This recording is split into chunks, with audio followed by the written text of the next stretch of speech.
Love infinite में आपका बहुत बहुत स्वागत है। तो कैसे हैं आप सब? फर्स्ट क्लास होंगे, यही मैं आशा करती हूँ। तो यहाँ पर आपको आज जनरल रीडिंग में ये दिखाई दे रहा है कि सामने दो टेक्स्ट हैं और इन दोनों कार्ड्स के ऊपर कुछ कुछ लिखा हुआ है। The first card is shield maiden, जिसके नीचे क्लासिक टेक है शील्ड मेडन। ठीक है, मेक प्लान्स एंड फोकस, या तो इसको चुन लीजिए। And the next is hunter, जिसके नीचे मॉडर्न डेक है, इसका नाम है हंटर।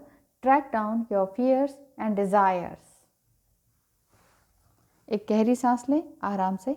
किस लिए ये मैं बताने जा रही हूँ कि क्या वो आपको कांटेक्ट करेंगे, और अगर करते हैं काफ़ी टाइम बाद, तो आपको क्या करना चाहिए एग्जैक्टली क्या आपके लिए गाइडेंस है, आपको करना क्या चाहिए अगर वो कांटेक्ट करते हैं तो अब ध्यान से सुन लिया है आपने ये क्वेश्चन, ध्यान से सोचिए कि आपको कौन सा टेक चुनना चाहिए, द शील्ड मेडन और the Hunter. Thank you so much, आपने फर्स्ट कार्ड चुना है, तो मैं आपके लिए द शील्ड मेडन के लिए शफल करना शुरू करती हूँ। ऑलरेडी शफल्ड है, बहुत ज़्यादा शफल करने की ज़रूरत नहीं, ऑलरेडी शफल्ड है। तो देखते हैं कि आपके पर्सन अगर आपको कांटेक्ट करते हैं तो आपको क्या करना चाहिए। पहले ये देख लेते हैं। एंजल्स प्लीज़ बताएं कि क्या ये आपको कांटेक्ट करेंगे, क्या ये आपको कांटेक्ट करेंगे। वाओ, द बिग यस, यहाँ तो बहुत बड़ा यस आया है आपके लिए। द जजमेंट 2020 में ही, मेरे ख्याल से न्यू ईयर के टाइम में ही सेलिब्रेशन के लिए आपको कांटेक्ट करेंगे।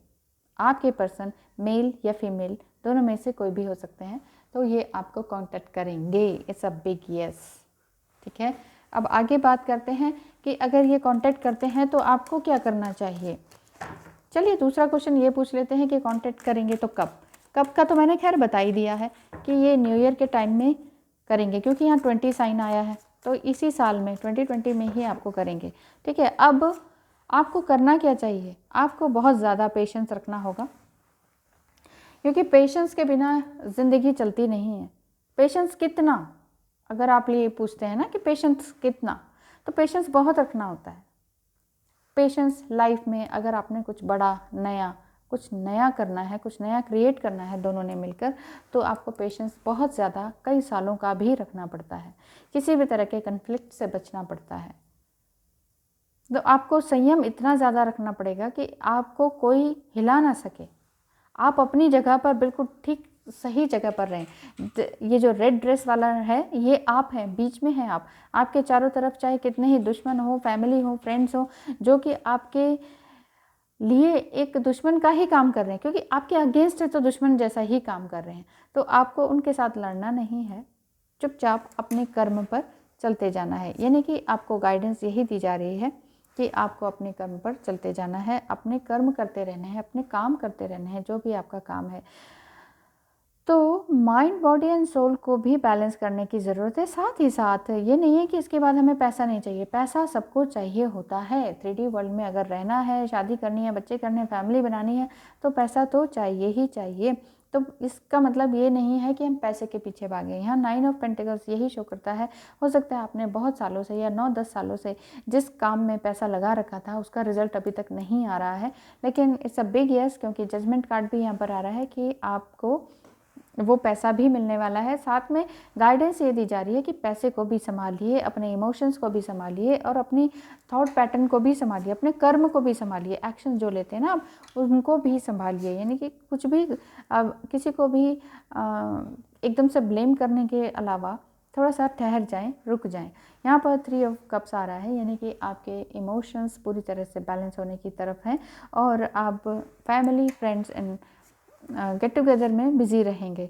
यहाँ पर 7 ऑफ स्वॉर्ड्स आ रहा है। 7 ऑफ स्वॉर्ड्स यही शो करता है कि आपको गाइडेंस यही दी जा रही है कि अगर इस तरह के लोग हैं आपके जीवन में, फ्रेंड्स हैं, फैमिली हैं, कजिन्स हैं, जो कि ना आपको हमेशा नीचे दिखाते हैं, कि आपको आपकी बॉडी के अकॉर्डिंग, आपके फाइनेंशियल स्टेटस के अकॉर्डिंग, इस तरह से उसके कंपैरिजन में आपको नीचा दिखाते रहते हैं बार बार, और आपको बार बार कुछ ना कुछ बोल कर चले जाते हैं, मज़ा लेते हैं जिसे कहते हैं ना।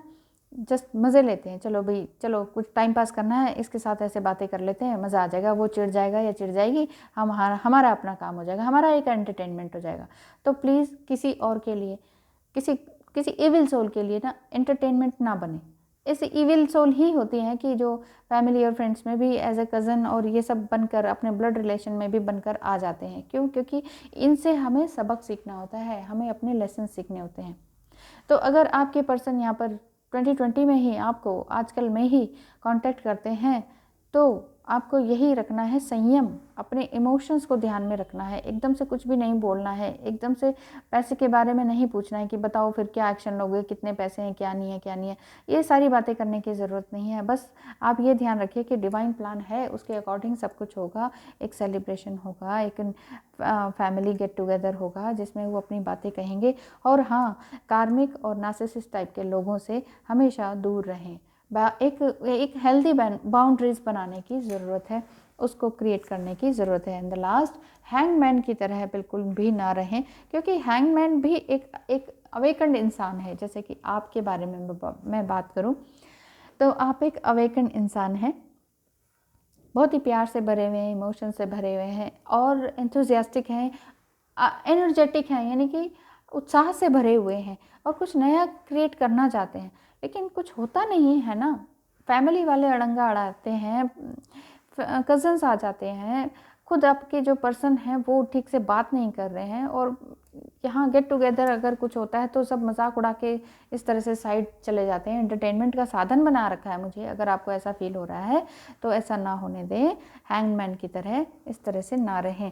द शील्ड मेडन में इतना ही कि अगर आपके पर्सन आपको कांटेक्ट करते हैं तो आप उनके बारे में, उनके इमोशंस के बारे में धड़ाधड़ क्वेश्चंस ना पूछते जाएं, और उनके फाइनेंस के बारे में भी धड़ाधड़ क्वेश्चन ना पूछते जाएं, धड़ाधड़ उनसे कमिटमेंट ना मांगें कि अब बताओ आप क्या, आप क्या, आप क्या, आप क्या। इतना सब करने की ज़रूरत नहीं है। शांत रहें, अवेकन रहें, एंजल्स से मांगें और एंजल्स से प्रार्थना करें और उन पर विश्वास रखें कि हाँ, आपके लिए कुछ ना कुछ डिवाइन प्लान ज़रूर है।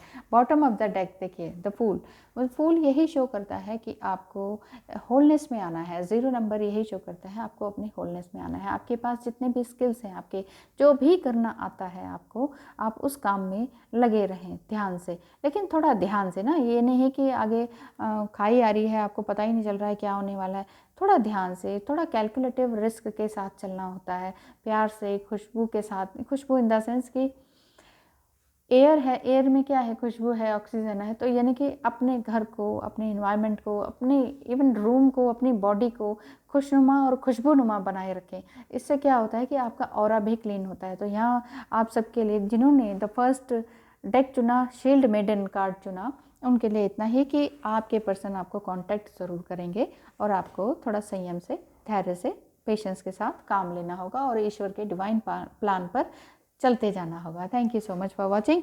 एंड द सेकेंड डेक के बारे में हम बात करते हैं। सेकेंड डेक में क्या है? सेकेंड डेक में है जिन्होंने ये हंटर चुना था, ठीक है। हंटर एक इंसान है जो कि क्या कहते हैं, track down your fears and desires. अपने जितने भी डर हैं और जो भी इच्छाएं हैं उनको ट्रैक डाउन ट्रैक में लाने की कोशिश करें। मेरे कहने का मतलब यहाँ पर है कि आपके जितने भी डर हैं कि अरे ये ना हो जाए, अरे वो ना हो जाए, कहीं वो मना ना कर दे, कहीं वो कांटेक्ट ना करेंगे कि नहीं, इस तरह के जितने भी छोटे मोटे फियर्स हैं, आप कहेंगे छोटे मोटे हैं ये तो, इसमें तो इतनी तकलीफ़ हो रही है हमें। हाँ, हो रही है तकलीफ़। जितना ज़्यादा हम बार बार एक ही क्वेश्चन करते रहेंगे तो वो बड़े हो जाते हैं, होते छोटे मोटे ही क्वेश्चन हैं। तो ये फियर्स को थोड़ा सा साइड करें। ध्यान रखें कि ये फियर्स जस्ट हमारे माइंड के थ्रू आए हैं, और ये डिज़ायर भी हमारे किसके थ्रू आई है, हमारे ही माइंड के थ्रू आई है। तो अपने माइंड पे काबू रखना किसका काम है? कोई और थोड़ी ना काबू रखेगा, हम ही तो काबू रखेंगे। तो ये तो सारे ही निकलने के लिए रेडी है। ये सारे कार्ड्स कह रहे हैं कि हमें हमें हमें हमें हमें भी लो, हमें हमें हमें हमें हमें भी लो जी, सारे आ गए। And the bottom of the deck is the lovers card. The hunters में आया है the bottom of the deck lovers card. You are the lovers. It's a big sign कि आप लवर्स हैं, इसलिए ये सारे कार्ड्स उछल उछल के आ रहे थे। अब मुझे सबको ही लेना पड़ेगा। एंजल्स कहते हैं लो ना भाई सबको। ये देखो एस ऑफ पेंटिकल्स आया है। एंजल्स कहते हैं wow 10 of cups. S of pentacles ये कह रहा है आपको कि आपके पर्सन आपको ज़रूर कांटेक्ट करेंगे, बिल्कुल ज़रूर, अच्छे से, मतलब अच्छी प्लीजिंग वाइब्स आ रही हैं इसमें कि बहुत अच्छे से आपको कांटेक्ट करेंगे, एक पॉजिटिव वाइब्स के साथ कांटेक्ट करेंगे। 10 ऑफ कप्स आ रहा है। इसके लिए गाइडेंस आपके लिए यही है कि आपको अपने प्यार से रहना है, बड़े ही ध्यान से रहना है, अपने इमोशंस को ठीक से रखना है। 10 ऑफ कप्स ये भी कहता है कि आपके लिए वो मैरिज प्रपोजल भी लेकर आ सकते हैं कॉन्टैक्ट। अगर आपको सिर्फ मैरिज के लिए इंतज़ार है, द हंटर्स जिन्होंने चुना मैरिज के लिए अगर आपका इंतज़ार है तो वो आपके लिए मैरिज प्रपोजल लेकर आ सकते हैं। और आप बड़े प्यार से अपने पैसे को भी संभाले हुए हैं। आप अपने आप को काफ़ी आपने एनरिच किया है फाइनेंशियली भी और mind and body and soul के हिसाब से भी। यहाँ पर अपने आप ही कार्ड्स आ रहे हैं। 4 ऑफ कप्स, इसमें मुझे कहने की ज़रूरत ही नहीं है। आप अपने आप को बैलेंस करने की कोशिश में है, लेकिन थोड़ा सा ये भी देखिए, बार बार ये शिकायत मत कीजिए यूनिवर्स से कि मेरे पास है नहीं है नहीं है नहीं। तो अगर है नहीं तो फिर यूनिवर्स भी यही मल्टीप्लाई करके देता है कि ठीक है नहीं है तुम्हारे पास, तुम यही कह रहे हो ना है नहीं, तो वो नहीं होगा। यहाँ पर आपके लिए बहुत सारे कप्स आए हैं, 9, 4 and night of cups, cups in cups. तो ये शो करते हैं कि आपके इमोशंस बहुत हाई हैं, आप बहुत ही इंट्यूटिव और बहुत ही प्यारी सोल हैं। जिन्होंने हंटर चुना है वो बहुत ही प्यारी और इंट्यूटिव सोल हैं और वो चाहते हैं कि आपके पर्सन आपको सही तरीके से पॉजिटिव मैनर में, तमीज़ से, हम्बल वे में आपसे बात करें और एक पॉजिटिव वे में बात करें। अदरवाइज़ बात करने की ज़रूरत नहीं है। आपने कई टाइम से, कई साल से, शायद 1 साल से आप इसी वेट में थे कि वो आएंगे आएंगे आएंगे और इसी साल अब आएंगे या नेक्स्ट ईयर आएंगे। नेक्स्ट ईयर का कार्ड है ये वैसे। तो आपको बस यही ध्यान रखना है कि एग्जैक्टली आपको करना क्या है। और 7 ऑफ कप्स का मतलब यहाँ पर ये आ रहा है आपके लिए गाइडेंस कि आपको अपने 7 चक्रों को बैलेंस करना है। 7 ऑफ कप्स मीन्स 7 चक्र है ना आपके बॉडी में, उन सबको बैलेंस करने की कोशिश करनी है। देखिए सब बैलेंस नहीं होते हैं, लेकिन फिर भी हम ट्राई तो कर ही सकते हैं ना। ट्राई करते रहिए, ट्राई करते रहिए। ट्राई करने से सब कुछ अच्छा होता है। टेम्परेंस कार्ड ये शो करता है कि आपको बैलेंस बनाने की ज़रूरत है। And the S of cups, S of pentacles and S of cups, it's a big yes again. तो यहाँ पर ये बताया जा रहा है कि ये बिल्कुल यस है, ये आपके लिए मैरिज प्रपोजल लेकर आ सकते हैं।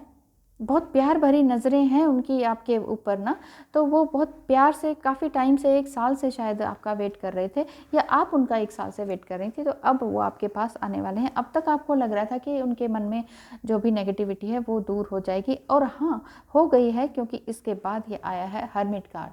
हर्मिट कार्ड यानी कि उन्होंने अपने आप को बैलेंस करने की कोशिश की थी और जिस वजह से उन्हें समझ आया, चाहे लोगों ने आपके प्रति र्यूमर फैलाया कि ये ना ऐसी है, ये वैसी है, ये वैसी है, इसके साथ नहीं जाओ, इसके साथ नहीं बात करो। बहुत से लोगों ने शायद आपको कहा हो, आपके लिए पीछे से कहा हो, इसलिए आपके पर्सन यहाँ थोड़ा सा अपने आप में खो गए और सोचने लगे कि मैं क्या चाहता हूँ। 6 ऑफ कप यहाँ पे दिख रहा है, मैं चाहता क्या हूँ, इन सारे लोगों की बात सुनूँ या मैं सिर्फ उनकी बात सुनूँ जिनसे मैं जुड़ा हुआ हूँ। तो यहाँ उन्होंने ये देखा है कि शायद वो भी खाली है, मैं भी खाली हूँ, हम कब तक हाफ कप रहेंगे, चलो हम फुल बनते हैं मिलकर। एक हो जाए चलो चांद और गगन की तरह, इस तरह का मुझे सॉन्ग ध्यान आ गया अभी कि शायद आपके पर्सन ये कह रहे हैं कि चलो अब एक हो जाएं चांद और गगन की तरह।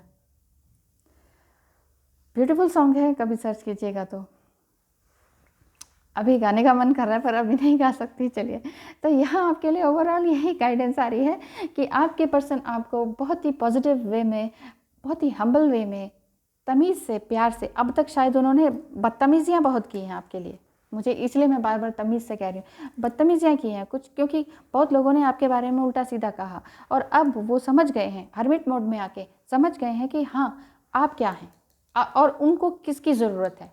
इसलिए अब वो वेट करते हैं, वेट करते करते अब ये आपके पास आएंगे। ये अपने आप नहीं आएंगे, यूनिवर्स आपको उनको धक्का देकर आपके पास लेकर आएंगे। तो द हंटर्स आया है और ये 2 कप्स आए हैं इस तरह से, 2 तो नहीं वैसे 6 कप्स हैं, लेकिन वो हर्मिट मोड में पहुंचने के बाद, अपने सोल को पहचानने के बाद सॉरी, अपनी सोल को पहचानने के बाद वो समझ चुके हैं कि आप कौन हैं और कोई और क्या है। तो किसी और की बातों में मुझे नहीं आना चाहिए, यही सोचकर यूनिवर्स उनको आपकी तरफ पुश कर रहे हैं कि जाओ जाओ उनसे बात करो और मैरिज प्रपोजल दो। तो इस तरह से ये आ रहा है। और गाइडेंस आपके लिए यही है कि अपने पैसों को भी संभाल के रखें। क्यों? क्योंकि आपने शायद बहुत सारे धोखे खाए हैं लाइफ में, कि शायद आपसे कोई ना कोई पैसे मांग के ले जाता है और आप फिर से खाली हो जाती हैं कह रही हूँ। मुझे शायद ऐसा ही फीलिंग आ रही है कि आप एक लेडी हैं, बहुत ही खूबसूरत और अच्छी हाइट की, अच्छी खूबसूरत बॉडी की, खूबसूरत सोल की। आप अपने पैसे भी अच्छे से कमाती हैं। बहुत मुश्किलों से आपने दोबारा से इस ट्री को संभाला है, जिसे कहते हैं पैसों का पेड़ बनाया है, या बहुत मुश्किलों से स्ट्रगल करके आप यहाँ तक पहुँची हैं। फिर भी अगर इस तरह से पहुँची हैं तो अगर आपको लगा है ना कि हाँ ये प्यार मेरे लिए वाकई ही सही है, तभी उनसे बात कीजिएगा। अदरवाइज़ सब कुछ लुटाने की या फिर बार बार आप गिविंग गिविंग गिविंग का नेचर रखने की ज़रूरत नहीं है, क्योंकि यहाँ पर डेविल कार्ड भी आ रहा है। ये डेविल कार्ड ये शो करता है कि आपके पर्सन में अब तक जो भी नेगेटिविटी थी वो सब हर्मिट मोड में आने के कारण उनको बैलेंस हो गया है। तो यहाँ 10 ऑफ कप्स आपके लिए पॉजिटिव साइन बनता है। Thank you so much for watching. Have a nice day.